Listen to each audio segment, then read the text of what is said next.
안녕하세요. 김거희TV입니다. 오늘은 제가 황교안 당대표를 우리가 먼저 놓아주자. 황교안 당대표가 그동안 정말 많은 고생을 했습니다.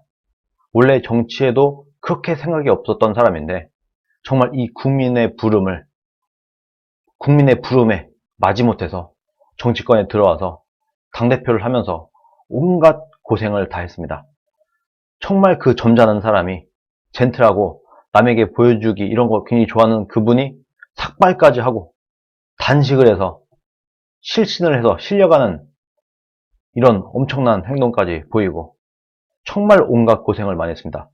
풍찬 노숙하면서 툭하면 밖에 나와서 열심히 목이 쉬어라 문재인 정권과 싸우고 정말 많은 노력을 했는데 그럼에도 불구하고 역부족인 것 같습니다. 여러 가지 문제가 있었지만 결과적으로 볼 때 지금까지 문재인이 하려는 거 하나도 막지 못했고 민주당이 하려는 거 하나도 막지 못했습니다. 목숨 걸고 막겠다고 했던 그 패스트트랙, 공수처, 선거법 개정안 끝끝내 두 개 다 통과되었습니다. 심지어는 지금 패스트트랙을 가장 앞장서서 막았던 그런 투사들을 다 컷오프 시키고 오히려 자유한국당과 적이 되어서 패스트트랙을 통과시키기 위해서 열심히 노력을 한 그 사람들에게 공천을 주는 그런 지경에까지 처해 있습니다. 황교안의 생각이었을까요? 이 모든 게 아니었을 겁니다. 황교안은 정말로 문재인 정권을 막고 싶었을 것이고 민주당을 막고 싶었을 겁니다. 그러나 능력이 부족했다. 본인의 의지, 애국심은 알겠어요. 그러나 황교안의 능력으로는 이 극악무도한 문재인 정권과 싸우고 민주당이 하려는 것을 막기에는 역부족이었다. 이것을 이제는 우리 국민들이 먼저 받아들여야 되지 않나 이런 생각을 합니다. 얼마 전에 황교안 당대표는 김종인에게 연락을 해서 제가 지금 당의 상황을 극복할 능력이 없다. 이렇게 얘기를 하면서 공동선대위원장으로 와달라고 김종인에게 수차례 부탁을 했다고 합니다. 이때 황교안이 한 얘기 굉장히 중요한 얘기인데 많은 사람들이 별로 중요하게 생각하지 않는 것 같아요. 제가 당의 상황을 극복할 능력이 없다. 이렇게 얘기를 하면서 도와달라고 한 겁니다. 김종인에게. 좌파인 김종인에게. 지금 황교안이 손을 내민 사람들을 보면 다 좌파들이에요. 이런 걸 보건대 황교안은 완벽한 자유주의자도 아닌 것 같고 완벽한 시장경제주의자도 아닌 것 같습니다. 지금까지 1년여를 황교안을 지켜본 제 결론은 그렇습니다. 황교안 주변에는 좌익들이거나 좌파 출신이었던 사람들이 빠글빠글해요. 심지어 이렇게 파국으로 치닫고 도저히 본인의 능력이 부족함을 깨달은 나머지 이제는 내가 누군가에게 부탁을 해야 되겠다 라고 해서 손을 내민 사람 자체도 또 좌파다. 또 좌익의 김종인이었다. 그런데 이 김종인에게 정말 자신의 진심을 드러냈다고 저는 봅니다. 내가 정말 이 나라를 구하고 싶은데 정말 내가 대통령이 돼서 아니면 그 다른 거라고 하더라도 내가 뭔가 역할을 해서 이 나라를 지키는데 뭔가 일조를 하고 싶은데 내 능력이 부족하다. 도와달라.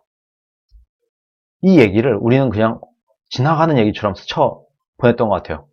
그런데 저는 이 말에 핵심이 있다고 봅니다. 당의 상황을 극복할 능력이 없다. 이 당의 상황도 극복할 능력이 없으면 대한민국을 이끌 능력도 없는 겁니다. 이 정당의 상황도. 지금 황교안의 머리는 굉장히 복잡할 겁니다. 내가 앞으로 뭘 어떻게 해야 될까? 앞으로 내가 뭘 어떻게 할 수 있을까? 이런 막막함이 지금 황교안의 눈앞에 당도했을 거라고 저는 보고 있습니다. 그런데 왜 황교안이 포기를 못하느냐? 아마 황교안은 이렇게 생각할 거예요. 지금 내가 포기하면 이 나라는 어떡하지? 그래도 지금 이 순간까지도 아직까지도 지지율이 많이 떨어졌지만 그래도 우파 중에서는 내가 그래도 지지율이 가장 높은 사람이고 어쨌든 지금 당대표고 그래도 많은 사람들이 아직도 황교안을 믿고 의지를 하고 있는데 내가 여기서 물러서게 된다고 하면 이 수많은 사람들이 실망할 거 아니겠어? 그리고 이 당은 앞으로 어떻게 해야 하지? 이렇게 생각을 하고 있는 것 같아요. 그러나 황교안 당대표는 그런 걱정을 하지 마시라. 다 있다. 황교안이 없더라도 이 당은 망하지 않는다. 이전에 불과 1년 전까지만 하더라도 그래도 어떻게 굴러왔었습니다. 황교안이 없어도 이 당에는 그렇게 큰 문제는 없다. 오히려 저는 황교안은 이제는 당대표 직을 내려놓고 본인 선거에 열중하는 것이 더 맞겠다. 그렇게 판단을 하기에 이르렀습니다. 최근에 미래통합당은 완전히 좌경화됐어요. 김무성, 유승민 이런 사람들은 워낙에 우파 진영에 있던 사람이니까 그나마 그렇다고 치지만 손학규계, 안철수계, 민주당계, 바른미래당계 이런 사람들, 완전 좌익인 사람들, 완전 중도 좌파인 사람들이 대거 미래통합당에 밀려 들어와서 안전적인 지역, 그래도 당선 가능한 지역에 다 공천을 얻었어요. 이런 지역이 수십 군데입니다, 지금. 완전히 미래통합당이라는 그나마 우리나라에 남은 보수정당 하나가 완전히 작용화되었다. 이 작용화되는 것에도 막지 못했다, 황교안은. 황교안은 민주당도 막지 못했고 문재인도 막지 못했으며 미래통합당이 작용화되는 것도 막지 못했다. 더 이상 우리는 황교안에게 기대할 것이 없다. 저는 그런 결론을 내렸습니다. 제가 이렇게 주장을 하니까 어떤 사람들이 야, 선거를 지금 코앞에 두고 뭐 하는 거냐? 선거를 바로 코앞에 두고 지도부를 바꿀 순 없다. 이렇게 얘기를 해요. 아닙니다. 아직 선거가 끝나지 않았어요. 선거가 끝나기 전까지는 우리가 할 수 있는 뭐라도 해야 됩니다. 지금 이대로 가면 선거에서 집니다. 이대로 가서 선거에서 어떻게 간신히 이긴다고 치더라도 이 미래통합당은 더 이상 보수정당이 아니에요. 완전히 왼쪽으로 간, 완전히 좌익정당이에요. 이기나 마나다 지금. 이대로라면 이번 공천을 보건대 이 상태에서 이겨본들, 이겨도 이긴 게 아니다. 왜? 한 40명 이상에 달하는 좌파들을 빼고 나면 실제로 우파들은 100명도 안 된다. 미래통합당 안에. 이겨도 문제, 져도 문제다. 완전히 좌경화되어 있다. 이 좌경화된 미래통합당을 더 이상 두고 볼 수 없다. 다시 확고한 우파 정당으로 만들어내야 된다. 그러려면 황교안으로는 역부족이다. 그리고 아직 그래도 3주의 시간이 남아있습니다. 아직 3주가 남아있어요. 선거가 끝나고 나면은 그때야말로 되돌릴 수 없습니다. 그때는 후회도 늦었어요. 이미. 방법이 없어요. 그러나 아직까지는, 오늘 이 순간까지는 제가 볼 때는 적어도 이번 주까지는 시간이 있다. 아직까지는 이 공천을, 잘못된 공천을 되돌리고, 그리고 이 당 지도부를 싹 바꿔서 전면에 내세울 수 있는 인물들을 바꿀 시간이 있다. 아직까지는. 황교안의 얼굴로는 이번 선거 안 됩니다. 정말 죄송한 말씀입니다만 탄핵 총리인 황교안이 탄핵을 넘어서지도 못했어요. 자기 자신도 극복을 못했어요. 황교안은. 민주당과 문재인이 하는 것을 막지도 못했고 미래통합당이 좌경화되는 것을 막지도 못했고 본인 스스로를 뛰어넘는 것도 하지 못했습니다. 물론 열심히 했죠. 개인적으로는 굉장히 훌륭한 분이라고 저도 생각을 합니다. 황교안의 개인은 그래도 훌륭한 분이다. 단지 정치와는 맞지 않는다. 정치를 할 사람은 아니다. 이런 문제가 있고 이제는 더 이상 기다릴 시간이 없다. 더 이상 지체할 시간이 없다. 선거가 끝나고 나면 후회도 늦는다. 아직까지는 되돌릴 시간이 있을 때, 아직까지는 우리가 뭐라도 해볼 수 있는 시간이 남아져 있을 때 이제는 뭔가 해야 된다. 이번 주 안에 뭔가 바람을 만들어낼 수 있는 지도부 교체와 공천에 대한 좌파들을 빼내고 다시 그 자리에 우파를 심는 이런 작업들을 이제라도 해야 된다. 황교안으로는 도저히 선거를 칠 수가 없다. 그리고 오히려 선거에서 지고 후회할 바에야 차라리 지금 아직은 되돌릴 수 있을 시간이 있을 때 우리가 뭔가 하는 것이 낫지 않겠냐, 그렇게 생각을 합니다. 그럼 황교안이 물러났다 치고 그럼 어떻게 했으면 좋겠냐? 확고한 이견이 없는 우파의 확실한 장로라고 할까요? 원로라고 할까요? 이런 분을 한 명 모셔와서 그분에게 이임을 시켜주는 것이 하나의 방법이고, 이것이 좀 어렵다고 하면은 집단 지도 체제로 가는 것이 답입니다. 지금 황교안 체제로 좌경화된 이 공천을 그대로 두고 가는 것보다는 어차피 지금 이 황교안이 좌경화된 좌파들이 들어와서 이 당을 장악한 이것을 어떻게 뒤집어 엎을 만한 힘도 없어요. 본인도 그걸 알아요. 황교안도 그걸 알아요.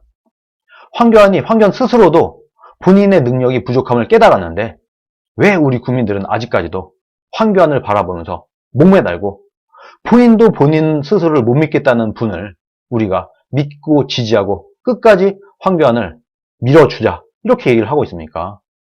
본인도 본인이 안 되겠다는데 황교안도 본인 자기 자신을 못 믿고 본인이 뭐 극복할 능력이 없다는 거예요. 스스로도 안 되겠다는데 왜 국민들이 본인도 안 되겠다는 사람 바지끄장이를 붙들고 그냥 어떻게든 살려주세요 하고 있는 이런 형국이다 지금. 이래서는 안 된다. 차라리 집단 지도 체제로 가든가 아니면 우파 중에 확고한 우파 검증된 사람 검증이 안 돼서 이 사람이 좌파인지 우파인지 잘 모르겠는 이런 사람 말고 확고한 우파 이념을 가진 원로를 한번 모셔오든가 둘 중에 하나로 가는 것이 훨씬 더 낫겠다. 그리고 현재 분란이 있는 지역 막 공천 파동 그리고 무소속 출마가 속출할 것으로 예상이 되는 지역 그 지역은 다시 조정을 해서 경선을 붙여라. 차라리 10곳이 될 수도 있고 20곳이 될 수도 있어요. 이곳들은 다 경선으로 붙어서 무소속 출마자가 나오지 않도록 우리가 정리를 하는 것이 낫다. 그렇게 하면은 무소속 열풍도 사라지고 그나마 지금보다 나은 모습으로 선거를 치를 수 있게 된다. 최소한 무소속이 나왔고 표를 우파들끼리 갈라먹는 일은 없어야 되지 않겠습니까? 근데 지금 이대로 가면 무소속으로 적어도 한 30명가량이 출마를 하게 될 거예요. 당선 가능한 지역에. 이 지역 중에서 약 20곳 이상은 어부지리로 민주당에게 우파끼리 표를 나눠먹게 되니까 어부지리로 민주당에게 배지를 뺏길 수도 있다. 이걸 막아야 되지 않겠느냐. 근데 황교안은 이걸 막을 생각도 없다. 막을 능력도 없다. 이제 이 무소속 돌풍을 가라앉히고 진짜 뭐 완벽하게 똘똘 뭉쳐지진 못한다고 하더라도 지금보다 나은 차선을 택해야 된다. 무소속 출마를 없애기 위해서 무소속 열풍이 불만한 지역은 다 경선으로 붙여서 경선 결과에 의해서 다시 공천을 확정을 짓고 시간은 충분합니다. 하루 이틀이면 경선은 돼요. 시간은 충분합니다. 안 된다고 하지 마세요. 이대로 가는 것보단 낫습니다. 그렇게 하고 황교안 당대표는 물러나고 집단 지도체제나 아니면 확고한 우파 원로분을 모셔오는 것이 더 좋겠다. 그런 생각이 듭니다. 황교안 당대표는 본인이 있어야 이 당이 산다고 뭔가 그렇게 착각을 하고 있는 것 같아요. 아닙니다. 그렇지 않습니다. 황교안이 물러나고 집단 지도체제나 원로분이 모셔져 와서 그분이 하는 것이 훨씬 이번 선거에 이롭다, 유리하다. 저는 그렇게 확신을 합니다. 우리가 국민들이 먼저 황교안을 놓아줘야 됩니다. 황교안 당대표 그동안 고생하셨다. 정말 애 많이 쓰셨다. 그러나 당신의 역할은 여기까지인 것 같다. 이제 그만 본인 종로 선거 지역에 올인을 하시라. 본인 선거도 지금 20% 이상 지고 있습니다. 이낙연한테. 본인 선거에 올인을 하시고 이 당은 새로운 지도체제로 우리가 이번 선거를 돌파를 해보겠다. 이렇게 우리 국민들이 먼저 황교안에게 명예로운 퇴진을 요구를 하고 그런 식의 모양을 만들어주는 것이 황교안에게도 더 이롭고 대한민국에도 더 이롭고 이번 선거에도 더 유리하다. 저는 그렇게 판단을 합니다. 오늘 여기까지 하겠습니다. 감사합니다.